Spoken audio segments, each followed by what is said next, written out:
All right, on today's episode of Locked On Avalanche, the Avs kind of known as some slow starters over the past couple seasons. Should we expect that again? And a season preview for the one and only Devon Toews. All that and some burning questions that we'll get to on today's episode of Locked On Avalanche. Your Locked On Avalanche, your daily podcast on the Colorado Avalanche. Part of the Locked On Podcast Network, your team every day.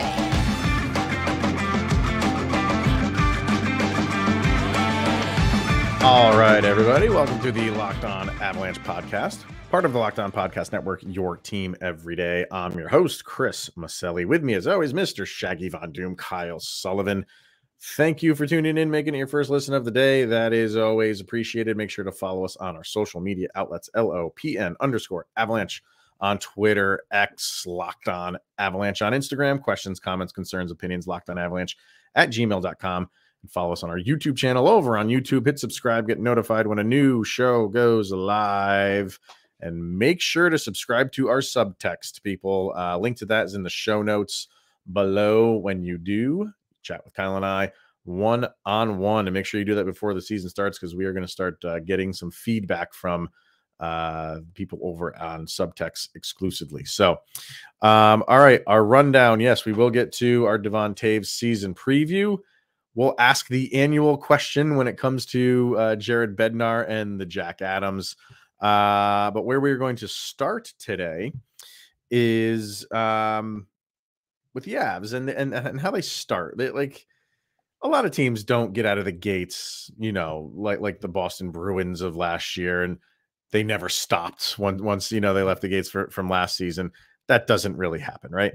For the Avs, they're kind of known as slow starters, and for over the past 2 years anyway, they really pick it up in the January or February was last year, kind of point of the season.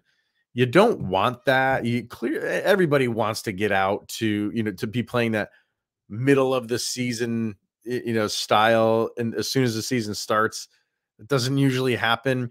But you also don't want to get so far behind if you're not playing well, because that crazy stat that everybody brings up for American Thanksgiving, if you're not in a playoff spot, or if you are in a playoff spot by American Thanksgiving, you have like an 85% chance of making the playoffs. It's a crazy stat, but it is what it is.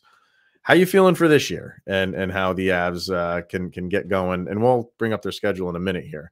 But just from what you're seeing in the preseason, like the new cast of characters that they have, how you feeling that the Avs are going to get out of the gate this year? I feel like it's going to be not so much one of those typical Avalanche slow starts, but it's going to be an adjustment month to start the season. It wouldn't be one of those.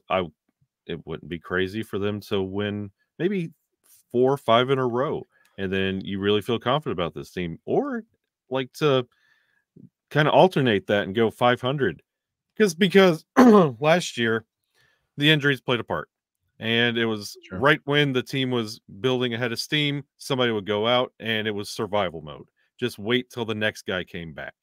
Now you have a lot of new faces, and this team's still got to find their synergy. We were just talking, like in yesterday's episode, like the difference in the 2 preseason games because of the 2 squads that were out there. Still have yet to see them on the ice. I know they train together, they practice together, I get all that, but in game shape, in game action, you still have yet to see a full squad. So they're going to be figuring it out together. So don't be alarmed if they drop a couple games. The season's not over, but it's going to be anticipated.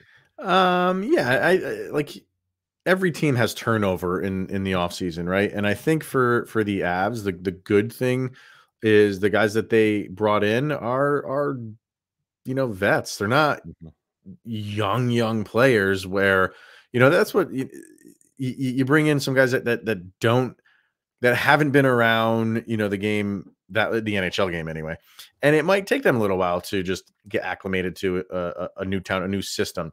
That the system thing is going to be interesting, because that's true no matter where new players go.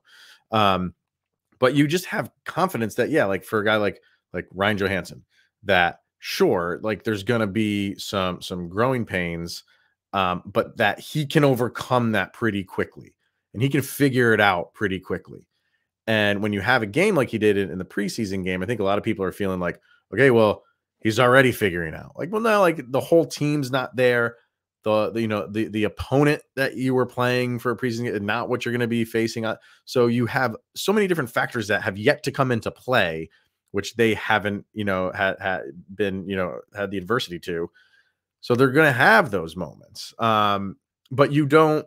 I think as an Avs fan, like you're pretty confident that they're not just going to fall flat on their face. You know what I mean? Like guys like Nathan McKinnon are not going to allow that to happen. Mikhail Makar are not going to allow that to happen.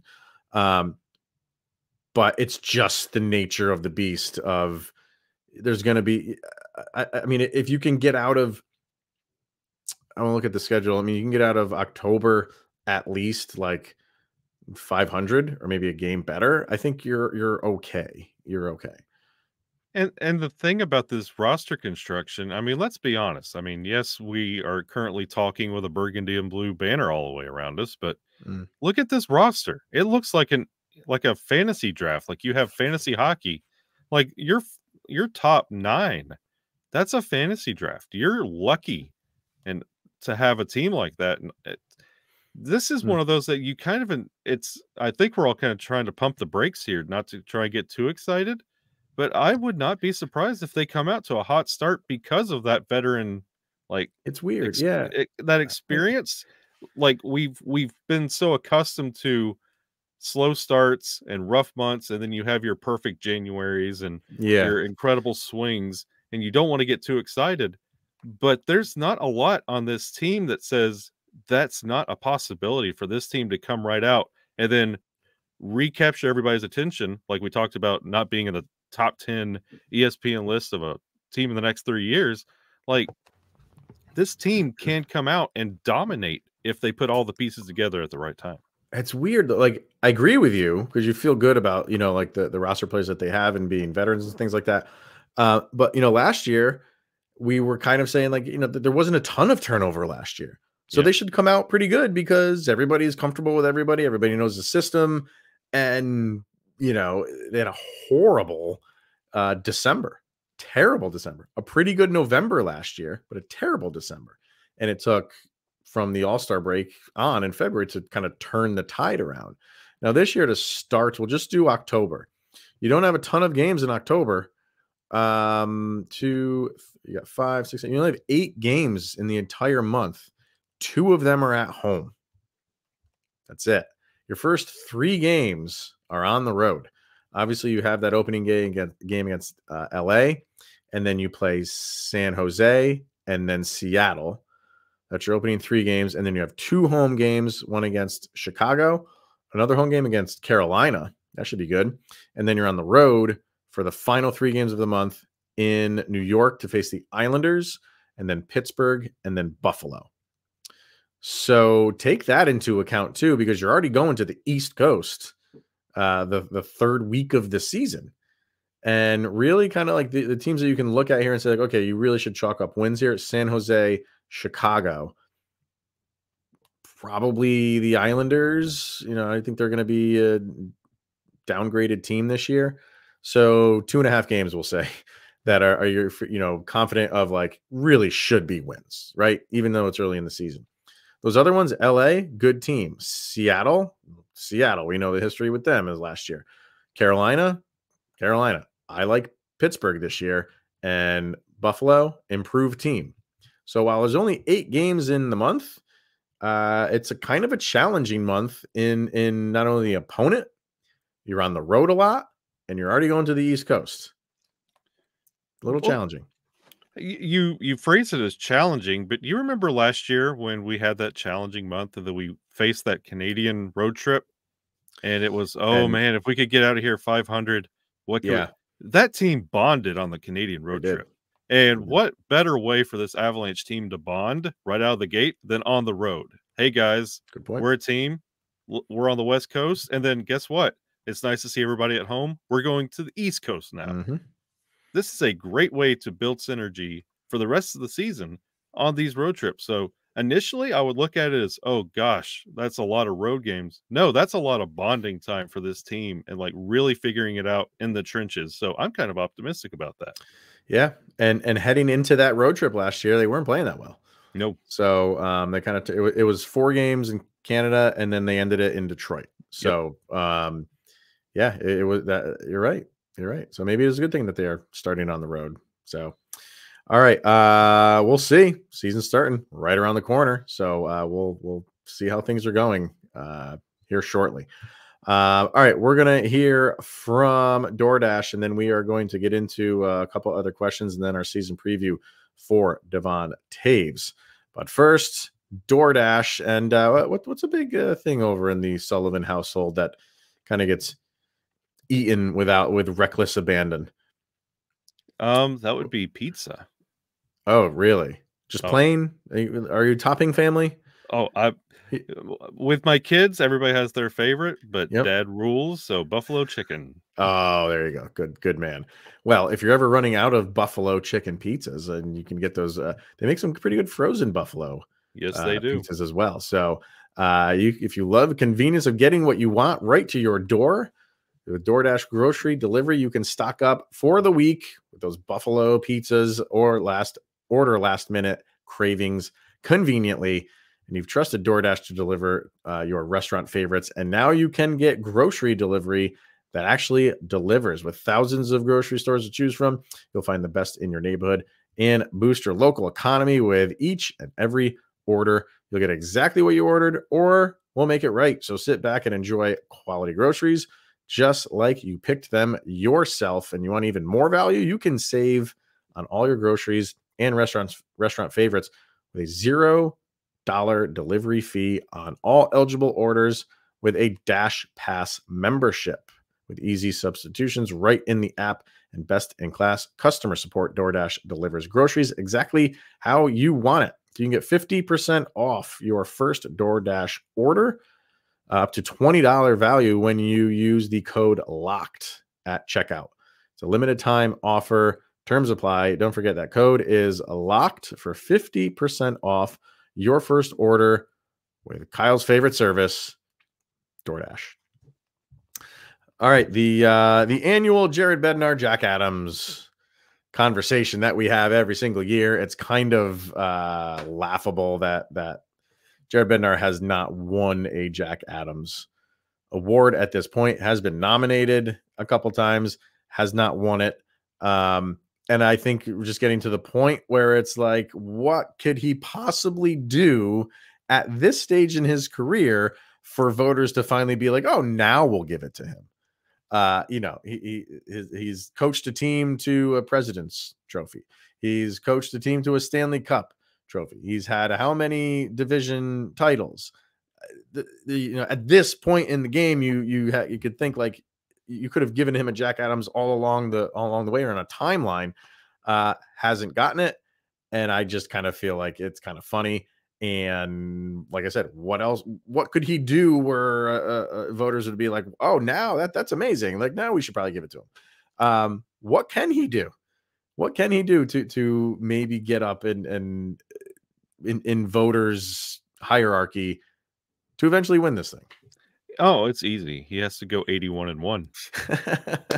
If he goes 82-0, they're going to investigate the team and probably bar us from the playoffs. But 81-1, right under the radar.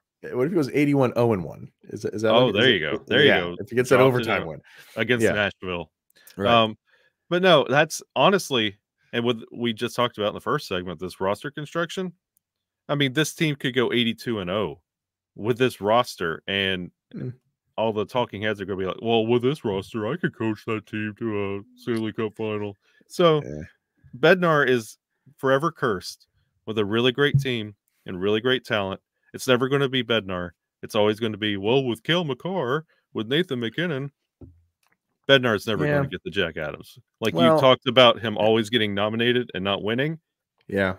I'm confident in saying I don't think at this point he could do anything with this team where it's going to be a Bednar show. It's always going to be pointed back to Nathan MacKinnon, Cale Makar, and the contributions of the team, and it's never going to be where it should be on Jared Bednar. Which is why that he was not even nominated last year, because he didn't have those guys. Yeah. I mean, well, yeah, he had Nathan McKinnon, would make McKinnon miss 11 or 12 games. So, okay, you got to, but I mean, you clearly, obviously, you didn't have Gabe Landeskog all year long. You're out Nichushkin in and out of the lineup. I mean, we don't need to go over all the injuries they had last year, but he didn't have those guys. And not only did he just coach them to a playoff spot, he coached them to the division title. And that's where I came in like, how do you not give him some credit for that? I didn't think he was really going to win it when Boston has a year that they have. Okay, you got to go that route for Jack Adams. I get that. I was more or less, I would have been happy with a nomination last year because fine, if you want to look at Boston and what they did, setting records and everything, that's great. You have to look at other things too. Yep. You can't just look at where how a team. If you want to look at how a team produced, why are you not looking at what the Avalanche did last year and how they produced with what they had? So that last year left a really bad taste in my mouth for any future years of Jared Bednar. I think he'll get nominated, every once in a while or for however long he's the coach of this team. As far as winning it, I think he now needs to beat that record that was just set last year by Boston, which is just going to be next to impossible to do. Other than that, I don't really think there's much out there that he could do to warrant winning this thing, which is a shame. It's really a shame. And it's like you're asking to pick the best coach, and us Avalanche fans, we know who is the better coach in the league. But it's the same people who vote on that are the same people that when it comes to the Norris, the first conversation is how many points does this defenseman have? Which it's an oxymoron. So you're not going to get Bednar the praise he deserves with a Jack Adams because they're never going to look at the actual coaching. They're just going to look at how many wins and what did he do. Right. Exactly. So fire in the comments section. What can he do? If it's nothing, just say nothing. Just don't come up with something. Just come up with something. But short of beating the Bruins record, what else could he do to get this? Because you would like to see him get it. I know there's some people that are like, oh, it's not the important thing. And I get that. But sometimes, it is. And for coaches, like being acknowledged as the best in the sport is important. It is important. So, and it goes on your resume. And when you have things, when the Hall of Fame comes calling, I'm not saying that's where Bednar is right now, but they look at stuff like that. So yes, it does have some value and it is important. There was a question that you threw out and we were just, BSing throughout the day. And you're always going to look at, how moves that the Avalanche could make come trade deadline time. So I don't want to predict like a trade. I don't know who guys that they would bring in. Like we haven't even started the season. So I don't want to start like flipping this roster already. But if the Avalanche are in the position that they should be in, a move or two is going to get made. It's just the nature of the beast when it comes to sports. Trade deadlines, especially in hockey, are a big deal. So we're talking about guys who are on this roster and who can make this roster and what the team could look like to start the season. Fast forward a few months. Who's someone that is on the team now and opening day roster, or maybe not even opening day roster, just, what I'm saying, like a guy that could be in the running for some playing time that might no longer be come trade deadline. Who are you thinking? The reason I gave you this question just kind of as a hypothetical. Curtis McDermott. I'm just going to throw this name out here. Mm-hmm. A defender with 9 points last year. Why in the world would you tell him to work on being a forward? Because it's his last gasp at anything for this team, really. You're showing the rest of the league, look, he can do both. And what happens at the trade deadline for those playoff bubble teams? You always hear this, it's a Lou Lamoriello classic. We got to get tougher. We just had to get somebody tougher at the trade deadline. And for Curtis McDermott, money. Mm-hmm. And by this time, after what we've seen with Justus Annunen, I mean, could you not package maybe at this point Francois with a Curtis McDermott and get a really good final piece? Go ahead and give him the cup at the trade deadline with a Curtis McDermott, or I throw Francois out there kind of like tongue in cheek, but yeah, that's a piece that you could throw out and you could get something for. I don't know if Curtis McDermott is going to continue on, especially with so many roster pieces that the forward group is going to be solidified. Curtis McDermott's going to be on the outside looking in, both in defense and forward, and he's not going to play goalie, so he has to go somewhere. Yeah, I mean, I could see where Curtis McDermott could get dealt, no doubt about that. But I just don't know if the value is there for a return you're going to get. Like, if they deal him, it's not going to be at the trade deadline. It's going to be long before that, because he's not like a hot commodity, and it's pretty easy to deal him.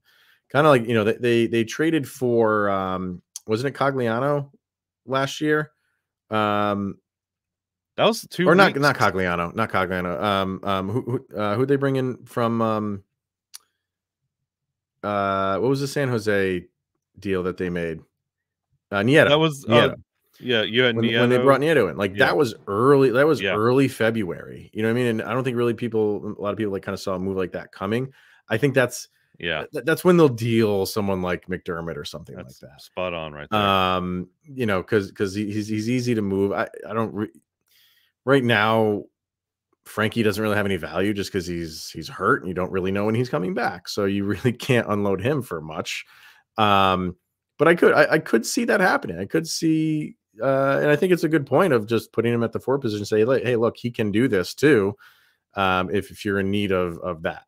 And we know the Avalanche don't really make big splashes and big deals come trade deadline time. So that's kind of why I feel, you know, if he's not really doing anything this year, I think they look to move someone like Ben Myers.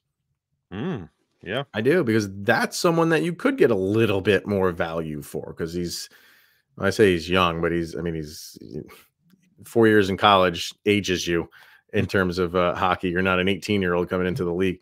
But I think there'd be some people like say, hey, it didn't work out in Colorado. A lot of people wanted him right out of college.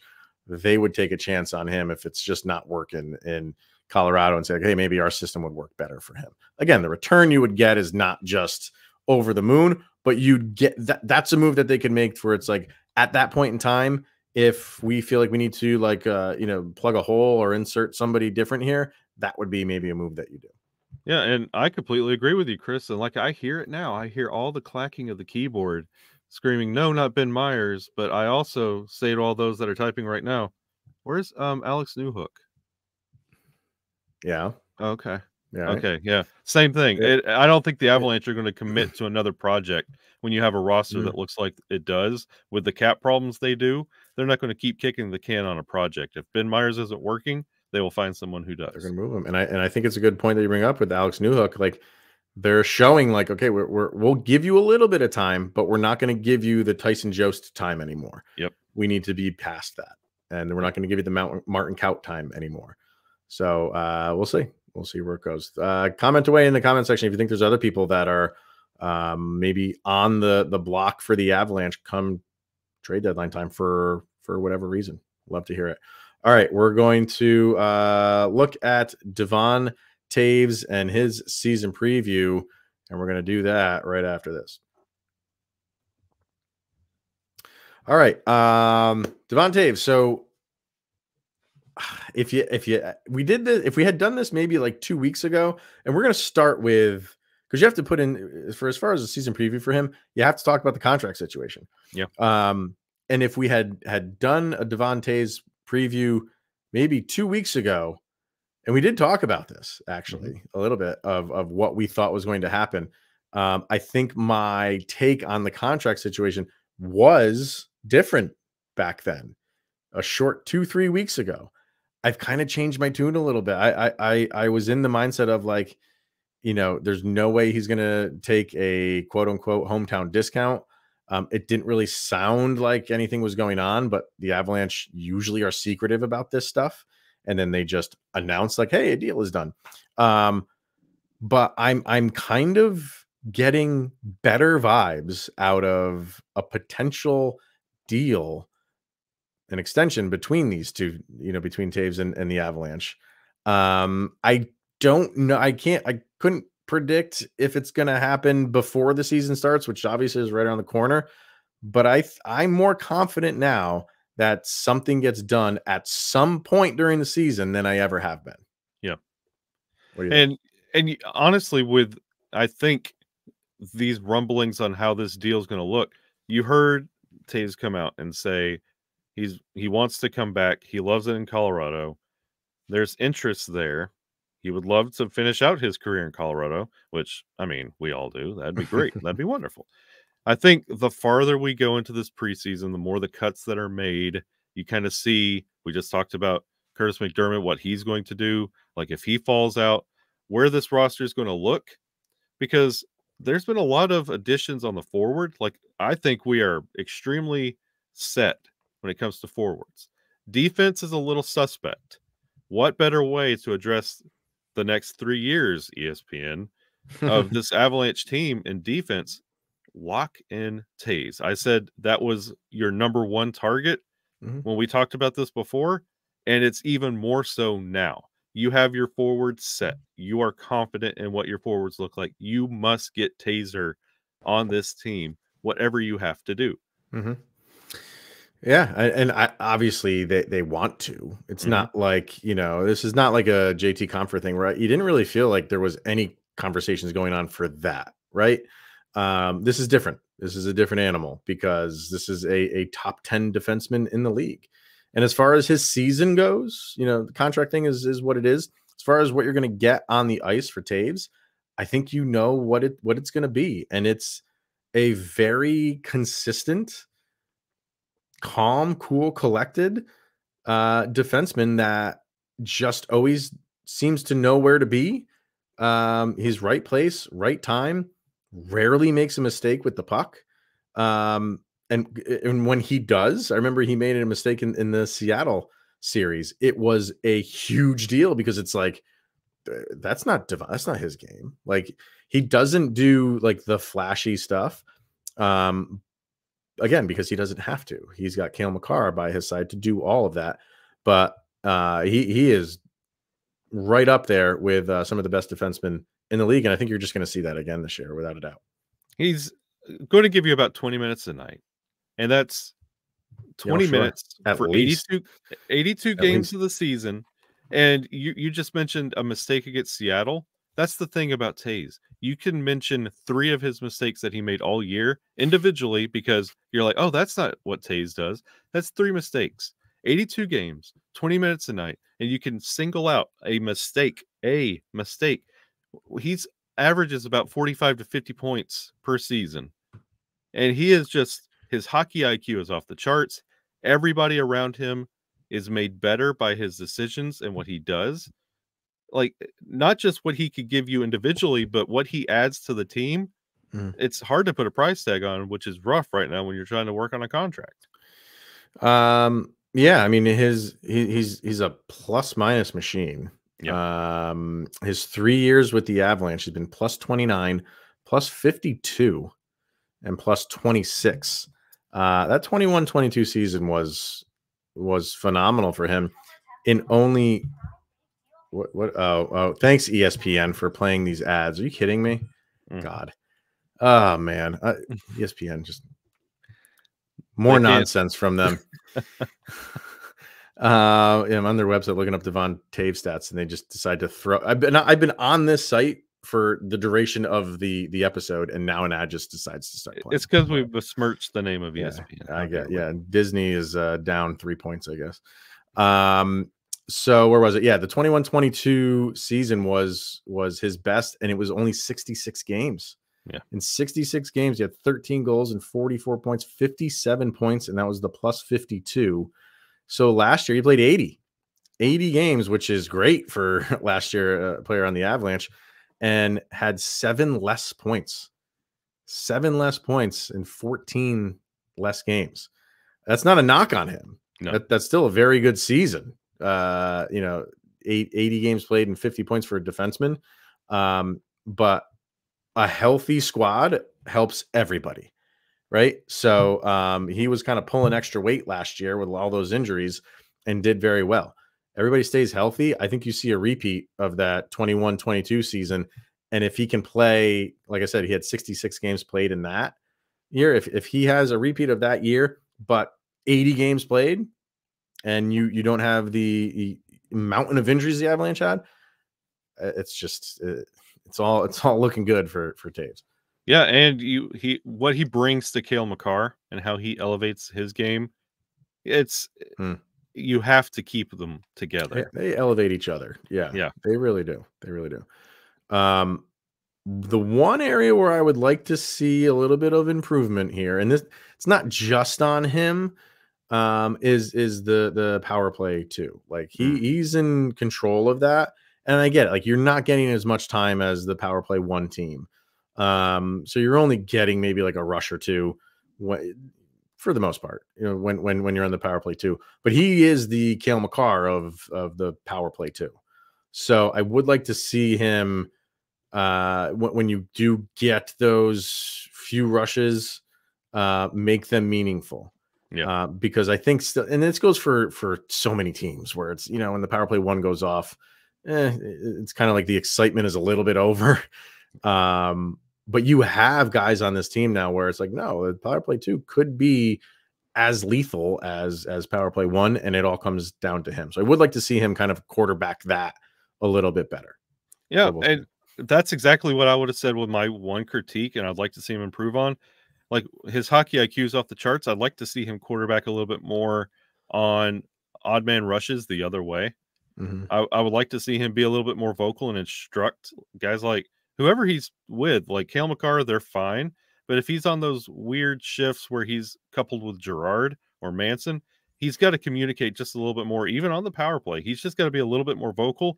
Because when we were talking about who could take that captaincy role, now that Landeskog's not coming back for the rest of the year, it wasn't out of the realm of possibility that Toews could have taken a captaincy or an A because of his leadership. So he just needs to step up a little bit and be that vocal leader on the defensive line. Absolutely. So, I think it's all good for Devon Toews this year. I think you're going to see a solid season. And then imagine if that contract does get finished sometime during the season. I think you're just going to see his play just improve even more because he's like, hey, now I'm settled. Now I have nothing to worry about, and I can just go out and that's over and done with, and I can just go out and play. So, all right, that's going to wrap it up for today. So anything we discussed on today's episode, please feel free to comment in the comment section on YouTube or follow us, like we said, on our social media outlets. So that's going to wrap it up for today. If you're able to watch the game Thursday, I don't know where it's being streamed, but if you're able to find it and we're able to find it, we'll talk about it for Friday. So, all right, that's going to wrap it up for today. He is Mr. Shaggy Von Doom, Kyle Sullivan. I am Chris Maselli. This is the Locked On Avalanche podcast. Thanks for tuning in, everyone, and we'll see you tomorrow.